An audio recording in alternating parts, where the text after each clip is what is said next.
بسم الله الرحمن الرحیم. قدرمندو لیدونکو اوریدونکو او ګرانو هیوادوالو سلامونه او احترامات مې ومنئ. نن 18 د مارچ کال 2018 چې د چهارشنبې ورځ او د روژې مبارکې 9مې ورځ سره سمون خوري ستاسو په خدمت کې حاضر یم.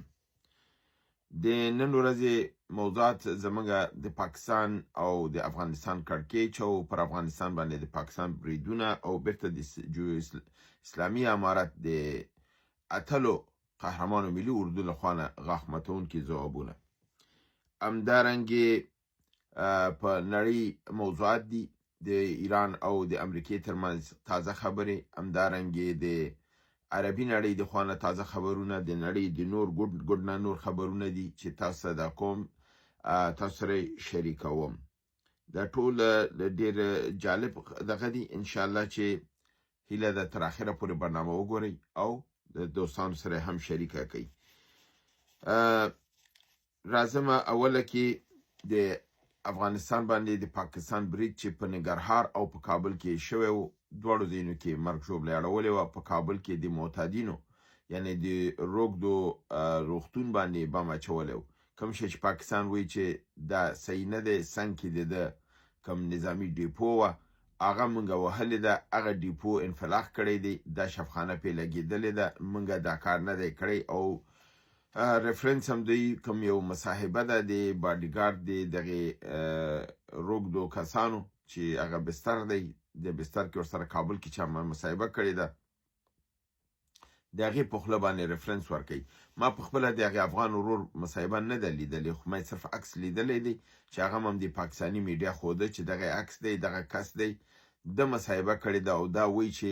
دا په موږ باندې وار په شفخانه نه دی شوی، په څنګ کې زموږ کوم بله ډیپو وه په هغه وار شوی دی او دا لګېدلی دی او بیا دا کړي. خو دوی اوس کار خراب کړی دی، نړۍ پې باندې توف لعنت وایي، نو دوی اوس دا بهانې کوي او دروغ وایي. دوی پخوا هم دروغونه ویلي، په کابل کې هم چې راغلل په چارۍ کې لنډکوزر یې ووهه، ویلې ولي محسود هم وهلی او هغه ژوندی ووته. داسې دروغ دی ډېر زیات ویلي دي، اوس هم دا دروغونه وایي. په همدې اساس باندې په دغې حمله کې 400 کسان شهیدان شوي دي، 250 ټپیان دي او ډېر زیات خساره سیمې ته اوښتې ده او ټوله سیمه اور اخیستې وه. همدارنګې اسلامي امارت د ده په ځواب کې د پاکستان په ډیورند د کرښې هغه اړه بریدونه کړي دي او د پاکستان په نظامي پایګاګانو باندې حمله کړې ده، ټانکونه یې ورته په نښه کړي دي، له منځه وړي دي، پایګاګانې یې ورته له منځه وړي دي، قرارګاګانې یې ورته وهلي دي، ډرون طیارې تر لاهور او تر اسلام آباد رسېدلي دي چې هلته خپله پاکستاني میډیا ښودل چې هلته بریدونه شوي دي او خلک لاندې چغې وهي او هغه خپل اهداف یې وهلي دي. نو اسلامي امارت نه یوازې چې خپل بدل اخیستی دی، بلکې دا ژمنه یې هم کړې ده چې نور به د مذاکراتو لاره تړلې او صرف د ټوپک په زور به خبره کېږي. نړۍ خو اوس هم لا خاموشه ده، په دې هکله کوم خبره نه ده کړې او اواز نه دی اوچت کړی. خو هندوستان نریندر مودي خپل اواز اوچت کړی، دغه عمل یې تقویه کړی دی او په شدیدو الفاظو ویلي چې دا انساني وژنه دی کړې د پاکستان او د ده ځواب به ورکوي. په عین حال کې ویلي دي چې د افغانستان د ملت تر څنګ ولاړ دی او افغانستان حکومت ته به هر هغه لازمه وسله چې وشي کولی خپل ځان نه دفاع وکړي، مدرن ترینه خپل اسلحه چې هندوستان لري د دافع هوا او دا به د افغانستان په خدمت کې ورکوي، د دوی په ځای دا به د پاکستان. نو دا یې په جدي توګه دا خبره کړې ده، هیله ده چې دا دغه وکړي او په عین حال کې په نړیوالو یې غږ کړی دی، په ملګرو ملتونو یې غږ کړی دی، د دې مسلې تحقیق دې وشي چې دی په افغانستان کې په روږدو کسانو دا برید کړی دی او 400 کسان یې وژلي او دا جنګي جنایت یې ترسره کړی دی. دا یو غټه خبره ده ځکه چې نورو رهبرانو تر اوسه دغه یو عمل نه دی کړی، نه اسلامي او نه نور غیر اسلامي. یو هندوستان دا کار وکړ چې دا په هر حال قابل د تقدیر دی. دویم لوی خبر نړیواله سطح باندې دا دی چې اسرائیلو دا ادعا کړې ده چې علي لاریجاني د ایران د امنیت د شورا رئیس دی یې په شهادت رسولی دی او همدارنګې غلام رضا سلیماني د بسیج د سازمان چې دا د ایران لویترینه نظامي دغه ده چې د پس له دغې نه سازمان د نظامی نه د سپای پاسداران نه پس د لویترین دغه دی، حتی سپای پاسداران ته د بسیج نه کسان ورکول کیږي. ځکه بسیج مطلب هم دا دی چې د ملت د منځ نه چې د ځوانانو دا راټولوي، منظم کوي او چوکاټ د نظامی تدا کوي او د نظام دفاع پې کوي، چې دا د خمیني په وخت کې د بسیج جوړ شوی و. تر ننه پورې دا 15 کاله ادامه لري. دا بسیج قوي ترینه اداره ده. د مشر چې یو نظامی جنرال دی، غلام رضا سلیمانی، دا په شهادت رسول شوی دی. تر اوسه پورې د ایران د خوا نه د تصدیق نه دی راغلی، خو نړیوال خبرونه ټول دا شی وایي چې علي لاریجاني، خو تاسو معلومه پرون شپه ما د علي لاریجاني شپږ ټکي تاسو ته وړاندې کړي، چې یو د هغې نه ډېر مهم ټکی دا و چې اسلامي امت باید متحد شي، بدون له دنه چې د مذاهبو په حساب سره ټیټ وسي. اول کې دا یو اسلامي امت دی او یو د بل سره باید ودرېږي تر څو د دښمن چې اسرائیل او امریکا دی دا باید مات کړي. او تاسو معلومه ده چې تاریخ د اسلامي تاریخ چې وګورئ چې کله یو مشر یو رهبر د اواز د اتحاد د جهان د اسلام کړی دی، هغه د یهودو لخوا نه وژل شوی دی. لکه هنري کسنجر چې د یهودانو یو یهود الاصلو چې په امریکا کې ټول نظام په حساب دغه د کنټرول لاندې و، هغه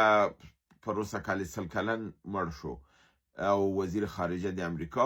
او ډېر دغه ځکه چې په هر نظام کې دغه لاس و، ځکه چې یهودی و. نو د فیصل وژنه، د ذوالفقار علي بوټو وژنه، بیا همدارنګې بیا وروستو د انور سادات وژنه، بیا د سویکارنو وژنه، همدارنګې د ضیاءالحق وژنه.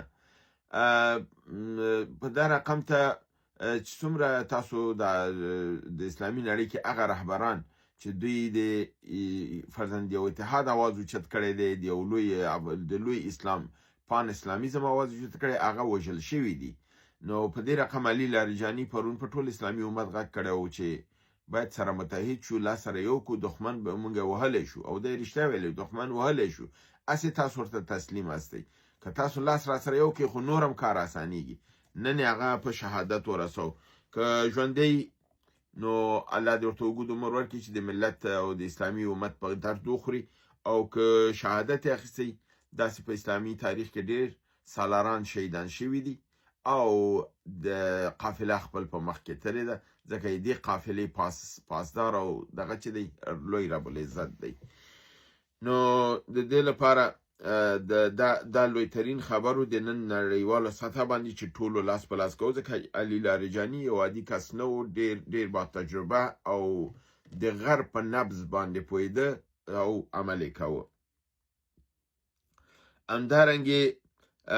محمد بن سلمان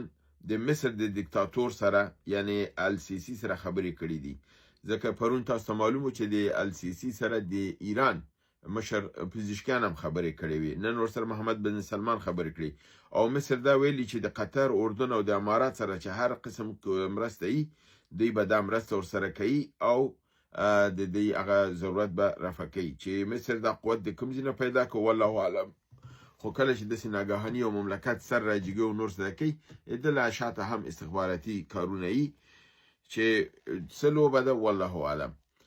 راځم دې ته چې په امریکا کې د ډونالد ټرمپ د یو نږدېترین کسانو نه چې د امریکا کې د ملي ضد د تروریزم د ادارې مشر و، یعنی نړۍ کې چې امریکا څومره د ضد د تروریزم اداره او مصرف لري چې په دنیا کې هر ځای کې لري، د دې ادارې مشر جو کینټ نومېده. جو کینټ خپل د مقام نه استعفا ورکړې ده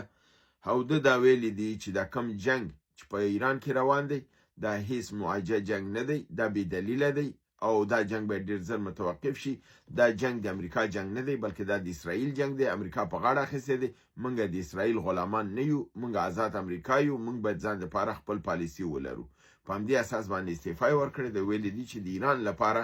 د نشو نه غواړي چې د ایران لپاره امریکا د هغه ټټوي وسي او اسرائیل د ته فرمان ورکړي، بلکې موږ په نړۍ حکومت کوو. او دا ډیره لویه خبره ده. دا د دغې ډونالد ټرمپ د صف نه اول لوی کس دی چې استعفا ورکوي او جدا کیږي. بل لویه واقع چې شوې ده هغه دا ده چې د امریکا کشتۍ، دا خبر نیویورک ټایمز ورکړی دی چې جرل فورد کشتۍ چې ده، ځکه تاسو معلومه ابراهیم لینکن چې ولګېدله هغه د صحنې نه ویستله، بیا په یوازې ورته ډبلیو بوش کشتۍ راوستله او جرل فورد چې تښتېدلې وه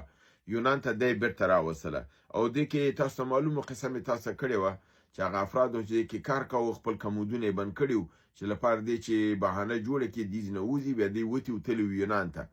ویل کېږي چې دې کشتۍ باندې ایران برید کړی دی او اور پکې لګېدلی او دا اور 10 ساعتو ته دوام کړی دی او د اور مړه کول دې ته اسانه نه وو خو اوس امریکایان وایي چې دا ایران نه دی لګولی دا اور او دی نه دی وهلی بلکې دننه نه کېدی شي کم تخریبي کار وسي که دننه نه وسي نو ښکاره خبر ده چې هماغو عسکرو به کړی ځکه چې عادي عسکر نه غواړي چې جنګ وکړي دغه جنګ نه غواړي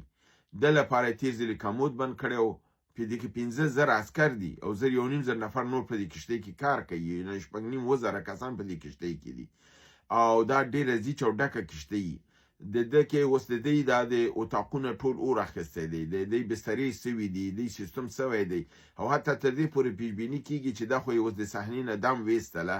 او روانه یې کړله وړې ده کوم خواته خو ویل کېږي چې کېدی شي دا غرقه شي لکه ځکه چې په دې کې دا اور لګېدنه او دا دغه چې دی دا رقم ته شوی دی چې دا سالمه نه ده پاتې نو که دا غرقه شي نو دا د دریو کشتیو نه چې دلته وي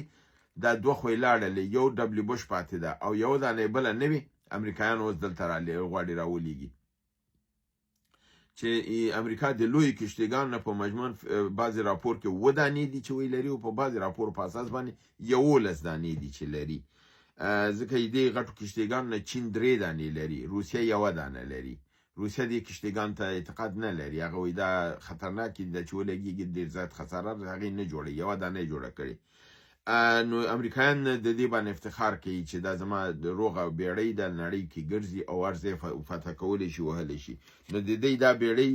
د دوی دغه شولې یوه پاتې ده یو بله تازه راولي خو دوی دا وایي چې دا ایرانیانو نه ده وهلې بلکې دا په خپله دننه که دننه نم شوي معنی دا ده چې د عسکر او بل یو بل دغه هم دا ویل کېږي دا کوم عسکر په دې کشتیګانو کې دي دا ټول اوبسیټي وهلي دي یعنې چاق شوي دي پړسېدلي دي دوی ته جنګ اسانه نه دی کله چې دوی ته ویل کېږي چې کشتۍ ساحل ته کوو او تاسو کوزوو جنګ ته دوی وایي نه غواړي چې جنګ ته لاړ شي بس هما کشتیګانو کې ساسچ او برګر او دا ورته رسېږي خوشحاله دي معاش اخلي خو چې جنګ نوم ورته اخلي نفس یې وځي او یو ایراني ته یا افغان ته د پاکستان په مقابل کې ته جنګ نوم اخلي هغه په خوشحالۍ منډې وایي چې زه په افتخار ځم چې زه قرباني شم دغه فرق دی یو ولولي او د دغې دی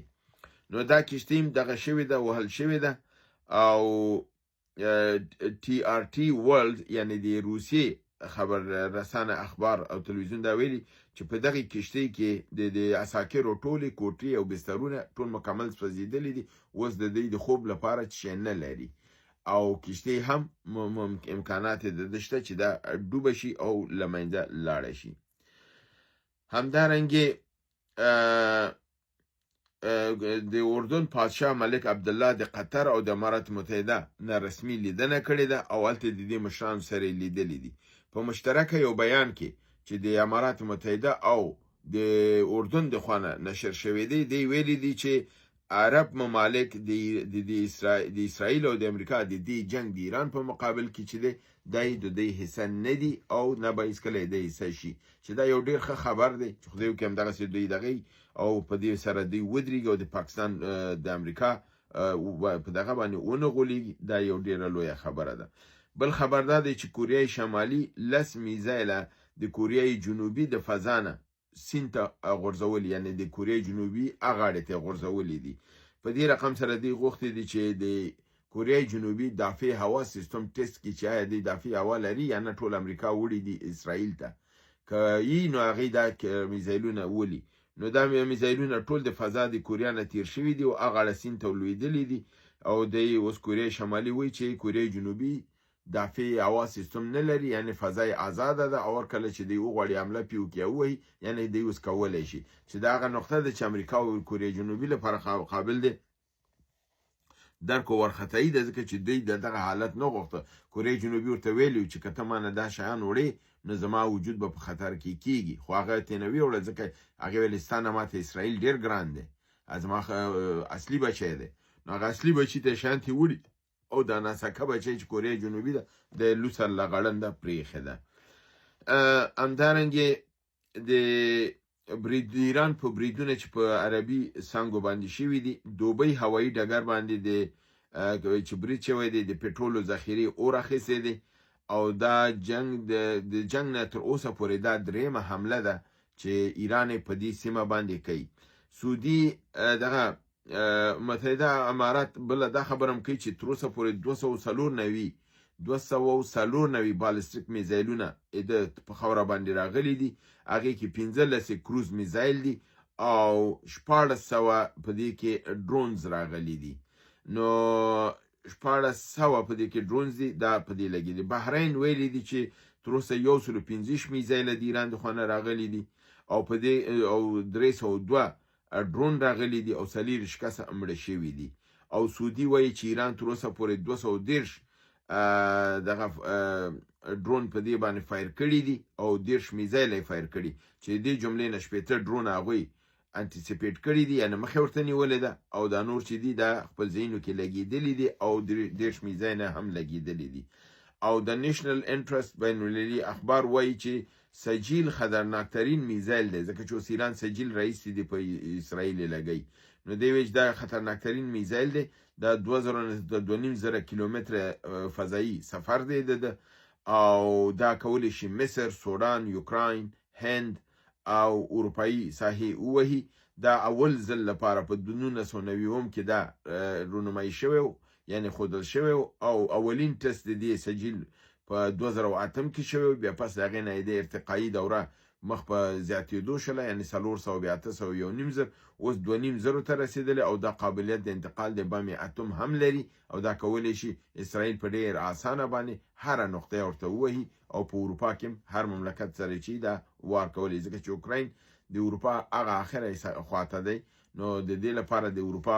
اسپانیا او پرتګال او فرانسه او دا خو ډېر نږدې دي، نو د دې لپاره دا ښیي چې یعنې دا د اروپا ته ټول ساحو ته رسېدی شي. دا و زما د نن ورځې